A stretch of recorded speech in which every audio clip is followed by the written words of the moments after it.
Hello friends, आज हम पढ़ेंगे Newton's laws of motion. But इसके पहले इसके फर्स्ट सेकंड थर्ड लॉ को पढ़ने से पहले जो हमारा फर्स्ट लॉ है वो बेस्ड है इनर्शिया पे। इनर्शिया के बारे में हम लोग पहले भी पढ़ चुके हैं, बट थोड़ा सा एक रिवीजन कर लेते हैं उसका।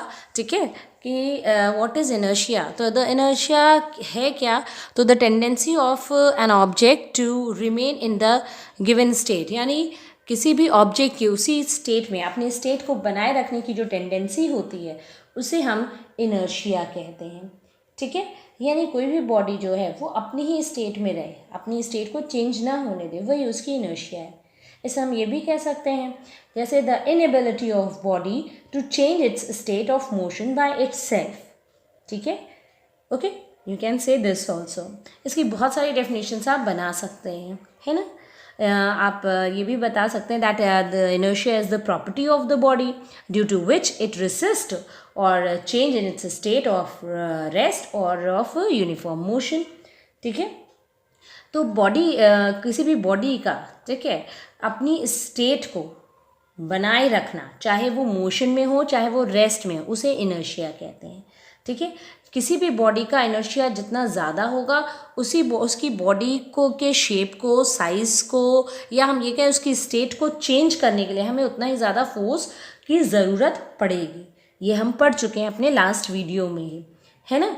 यानी अब अगर कोई भी बॉडी जितनी ज़्यादा हैवी है, ठीक, यानी उसका इनर्शिया उतना ही ज़्यादा है। जैसे अगर हम एक कार की बात करें तो कार का इनर्शिया बहुत ज़्यादा है, बट बॉल का इनर्शिया कम है ना।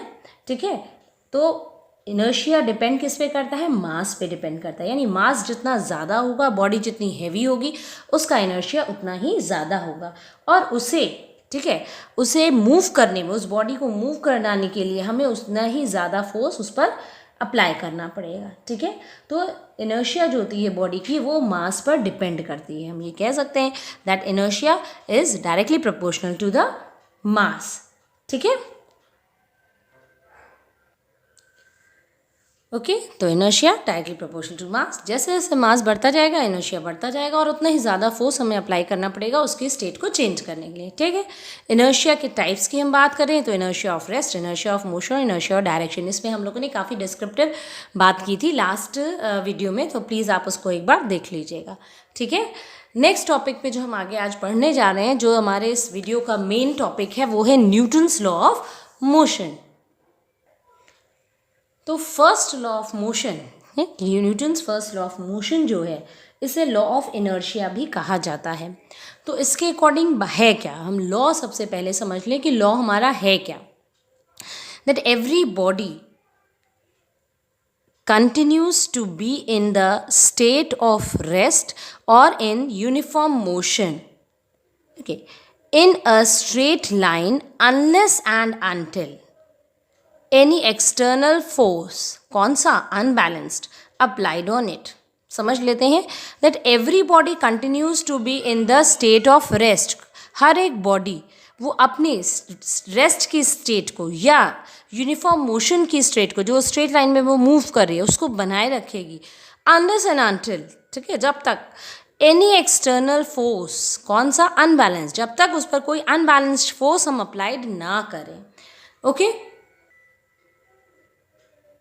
तो बॉडी को रेस्ट से मोशन में या मोशन से रेस्ट में अगर हमें लाना है तो उसमें हमें कुछ अनबैलेंस्ड एक्सटर्नल फोर्स अप्लाई करना पड़ेगा। ठीक है, तभी ये बात बन पाएगी। ओके, ठीक है, अच्छा,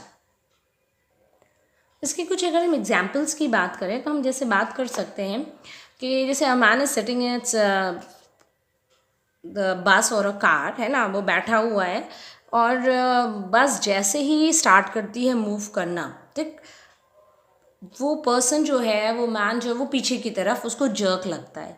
वाई इट हैपन्स, ठीक, this is the example of inertia in of rest. Okay, because जो बॉडी कॉन्टैक्ट में है कार के या बस के, ओके, वो क्या हुआ, वो मोशन में आ जाती है, but the upper part of the body वो क्या होता है, वो रेस्ट में ही रहता है। और जैसे ही बस मूव करना शुरू करती है, उसमें मूवमेंट होता है, तो उस मैन को या आप बैठे हो तो आपको एक जर्क लगता है बैकवर्ड डायरेक्शन में।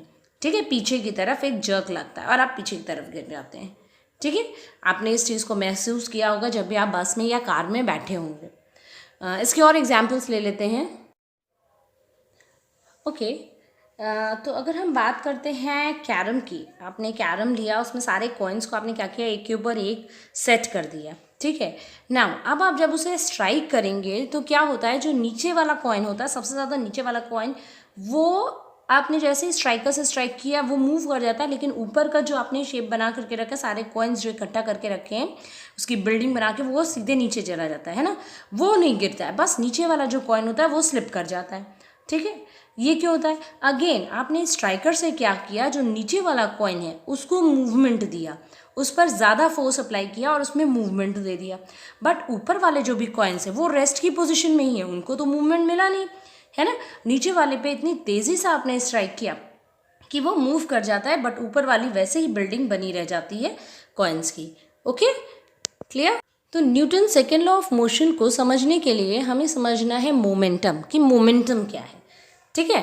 तो इसे हम लीनियर मोमेंटम भी कह सकते हैं, ठीक है। तो the product of mass and velocity of a body is called the momentum of a body. Simple definition आपको यहाँ पे दी है कि मास और वेलोसिटी का जो प्रोडक्ट होता है, यस, प्रोडक्ट मीन्स मल्टीप्लिकेशन जो होता है, वो क्या होता है, मोमेंटम ऑफ अ बॉडी होता है। इसे हम कैपिटल P से रिप्रेजेंट करते हैं, ठीक है। मास और वेलोसिटी का जो प्रोडक्ट है, हमने एक बॉडी ले लिया जिसका मास m है और जो v वेलोसिटी से मूव कर रही है, तो इसमें मोमेंटम क्या हो गया, p हो गया, ठीक है भाई। v अगर वेक्टर क्वांटिटी है तो p भी वेक्टर क्वांटिटी होगा, क्लियर है ये बात, ठीक है। चलिए, तो अब यहाँ पर अगर हम बात करते हैं कि ऑब्जेक्ट अगर हमारा रेस्ट में है तो मोमेंटम क्या होगा, ठीक है। अगर ऑब्जेक्ट हमारा रेस्ट में है तो क्या है, मोमेंटम भी ज़ीरो होगा। Why, because momentum depends on the velocity. अभी आपने पढ़ा ना, p is equals to mv। तो अगर बॉडी क्या है, रेस्ट में है, तो मोमेंटम क्या होगा, ज़ीरो होगा। बॉडी का मास चाहे जितना बढ़ जाए, लेकिन अगर उसकी वेलोसिटी ज़ीरो है तो मोमेंटम भी ज़ीरो होगा, ठीक है। यानी इन दोनों में ही का होना ज़रूरी है, यानी मास का भी होना ज़रूरी है, किसी भी बॉडी में, हर बॉडी में मास होता है, और उसकी वेलोसिटी भी होनी ज़रूरी है। अगर वेलोसिटी ज़ीरो होगी तो मोमेंटम ज़ीरो हो जाएगा, ओके। मोमेंटम की यूनिट की देख लें, तो मोमेंटम की unit m is for kg and v is for metre per second. तो यूनिट क्या होगी मोमेंटम की, kg मीटर पर सेकेंड, ठीक है, ये यूनिट हो गई। किसी भी फॉर्मूले से आप किसी भी फिजिकल क्वांटिटी की यूनिट फाइंड आउट कर सकते हैं, ठीक है, ओके। तो मोमेंटम अभी मैंने आपको बताया कि ये क्या है, एक वेक्टर क्वांटिटी है, ठीक, and its direction is in the direction of the velocity of the body, ठीक है। जिस डायरेक्शन में वेलोसिटी होती है उसी डायरेक्शन में मोमेंटम का भी डायरेक्शन होता है, ठीक है। अब हम इसके साथ ही चलते हैं अपने सेकेंड लॉ पर, न्यूटन्स का जो सेकेंड लॉ ऑफ मोशन है। तो न्यूटन का सेकेंड लॉ ऑफ मोशन क्या कहता है, the rate of change of momentum of a body is directly proportional to the force, कौन सा, again unbalanced, applied on it and takes place in the direction of applied force. मतलब जो rate of change of momentum है किसी भी body का, वो directly proportional है उस अनबैलेंस्ड फोर्स को जो उस पर हम अप्लाई करते हैं, और ये फोर्स जो है क्या है, ये मोमेंटम भी उसी डायरेक्शन में है जहाँ पे अप्लाइड फोर्स है, ठीक है। अब इसका थोड़ा छोटा सा एक डेरिवेशन है, तो इस छोटे से डेरिवेशन को हम समझ लेते हैं, ठीक है। अगर आपसे पूछा जाता है सेकेंड लॉ ऑफ मोशन तो आपको ये डिराइव करना पड़ेगा, ओके।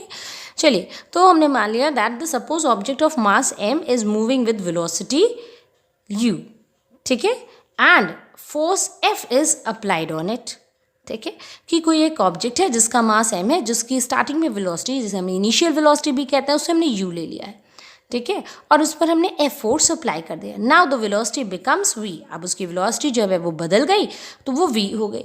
यानी जब हमने इस बॉडी पर जिसका मास m है इस पर फोर्स अप्लाइड किया तो ये इसकी वेलोसिटी v हो गई, ठीक है। तो इनिशियली हमारे पास मोमेंटम क्या हुआ, mu हुआ, और फाइनली मोमेंटम हमारे पास mv हुआ। तो अभी हमने पढ़ा कि the rate of change of momentum is directly proportional to its force, है ना, यही तो आपने पढ़ा कि the rate of change of momentum of the body is directly proportional to the force acting on it, ठीक है। तो चलिए हम देख लेते हैं that F is proportional to P F minus P of I, यानी कि final momentum minus initial momentum, ठीक। एंड रेट की बात किया इसलिए अपॉन टी तो आना ही है, तो हम फाइनल और इनिशियल मोमेंटम की वैल्यू रख देते हैं, यानी F is directly proportional to M V minus M U, ठीक है। अब यहाँ पे कॉमन क्या है, m है और अपॉन में यह d। चलिए तो m को हम क्या करते हैं, कॉमन ले लेते हैं। Then f is directly proportional to m, common ले लिया, ब्रैकेट में आ गया v minus C upon t। ये कुछ जाना पहचाना लग रहा है आपको, ध्यान दीजिए। The rate of change of velocity is called, yes, is called acceleration. The rate of change of velocity, rate of change of velocity is called acceleration. यानी इसकी जगह हम क्या रख सकते हैं, a रख सकते हैं। तो f is directly proportional to क्या आ जाएगा, m a। ओके तो अब डायरेक्टली प्रोपोर्शनल का साइन जब हटेगा तो एक कांस्टेंट लग जाता है, दैट इज k। ओके जब k की वैल्यू सॉल्व की गई तो ये पहले तो k को हम कहते हैं प्रोपोर्शनैलिटी कांस्टेंट, है ना। जब प्रोपोर्शनल से हटता है तो जो कांस्टेंट आता है that is called proportionality constant. Okay जब k की वैल्यू सॉल्व किया जाता है जहाँ पर f 1 यूनिट, m 1 यूनिट और a एक्सेलरेशन 1 यूनिट रखा जाता है तो हमारे पास k की वैल्यू भी 1 मिलती है। तो हमारे पास फॉर्मूला आ गया f is equals to ma। Clear, ठीक है। चलिए नाउ न्यूटन सेकेंड लॉ पे बेस्ड हम एक एग्जाम्पल कर लेते हैं। बहुत ही कॉमन एग्जाम्पल आपने देखा है कि जब जैसे आप देख रहे हैं कि बॉल कैच की जा रही है, बॉल है ना, तो बॉल कैच करते समय हम अपना हाथ धीरे धीरे पीछे ले आते हैं। क्यों ऐसा होता है, ठीक है। ऐसा इसलिए होता है कि हम अगर डायरेक्ट कैच पकड़ेंगे, ठीक है, झटके से कैच पकड़ने का कोशिश करेंगे तो जो कैचिंग टाइम है बॉल पकड़ने का वो कम है, तो उस पर इम्पैक्ट हमारे हाथ पे या हम कहें फोर्स हमारे हाथ पे ज़्यादा लगता है और इससे हमारे हाथ पे इंजरी हो जाती है, ठीक है। बट अगर हम अपने हाथ को, ठीक है, धीरे धीरे स्लोली ग्रेजुअली बॉल के साथ ही पीछे लेते चले जाएं, ठीक है, तो क्या होगा कि वो कैचिंग टाइम हमारा इंक्रीज़ हो गया। अब जब कैचिंग टाइम इंक्रीज़ हो गया तो क्या होगा कि कैचिंग टाइम इंक्रीज़ होने से धीरे धीरे बॉल की स्पीड स्लो होती गई और उसे ईजिली हम कैच कर सकते हैं, है ना। जैसे आप ये मान लीजिए कि स्टार्टिंग में उसकी वेलोसिटी जो वो 100 मीटर पर सेकेंड है, हम वी आर जस्ट इमेजिनिंग, और हमें इसे रोकना है, बॉल को हमें रेस्ट में लेकर के आना है ना। और जब आप इसको सॉल्व करोगे तो आप ये देखो भाई मास तो m है ही है, मास तो फिक्स है, मास में तो चेंज होगा नहीं है। तो अगर हम इसे जब सॉल्व करते हैं तो आप देख सकते हो f इज इक्वल्स टू क्या होगा, m, ब्रैकेट में आप v minus C upon T, तो u हमारा 0 हो गया, यानी जो भी मास है, और v इज़ आपकी u जो है आपका 100 मीटर पर सेकेंड है, तो 100 मीटर पर सेकेंड यानी कि 100 तो ऑलरेडी बहुत ज़्यादा हो गया, यानी फोर्स बहुत ज़्यादा आ रहा है, बहुत तेज़ी से बॉल आ रही है ना। तो इस फोर्स के इम्पैक्ट को कम करने के लिए हमें क्या करना है, मास कांस्टेंट हो गया, वेलोसिटी कांस्टेंट हो गई, but time is not constant, यानी जैसे जैसे हम टाइम को बढ़ा देंगे हमारा फोर्स जो होगा वो डिक्रीज हो जाएगा बॉल की तरफ से जो आ रहा है ना। Why, because force is inversely proportional to time, ठीक, फोर्स जो है टाइम के इन्वर्सली प्रोपोर्शनल हुआ, बाकी सारी चीज़ तो कांस्टेंट है ना। तो जैसे जैसे अगर हम टाइम बढ़ाएंगे तो फोर्स जो होगा वो कम होता जाएगा, ठीक है। तो फोर्स के इम्पैक्ट को कम करने के लिए हम बॉल को धीरे धीरे हाथ अपना धीरे धीरे बॉल के साथ नीचे ले आते हैं, जिससे कैचिंग टाइम थोड़ा सा इंक्रीज़ हो जाता है और हमें हाथ में चोट नहीं लगती है। इसी तरह से आपने देखा है कि जो ऑटोमोबाइल्स होते हैं ना उसमें शॉकर लगा होता है, आपने देखा ना, वो शॉकर बाइक्स वगैरह में शॉकर्स लगे होते हैं। क्यों लगे होते हैं, क्योंकि जो अनइवन बम्पी रोड्स होती हैं उस पर जब गाड़ियाँ चलती हैं तो क्या होगा, जर्क लगेगा, झटका लगेगा, तो उस झटके को, उस जर्क्स को रिड्यूस करने के लिए क्या होते हैं, वो स्प्रिंग टाइप में शॉकर्स लगे होते हैं। ये स्प्रिंग टाइप में होते हैं जैसे आप देख रहे हैं, ठीक है। तो स्प्रिंग क्या करती है, ये स्प्रिंग जो होती है जर्क लगने वाले टाइम को इंक्रीज कर देती है, जिससे हमें झटका कम लगता है और ऑटोमोबाइल को भी डैमेज कम होता है।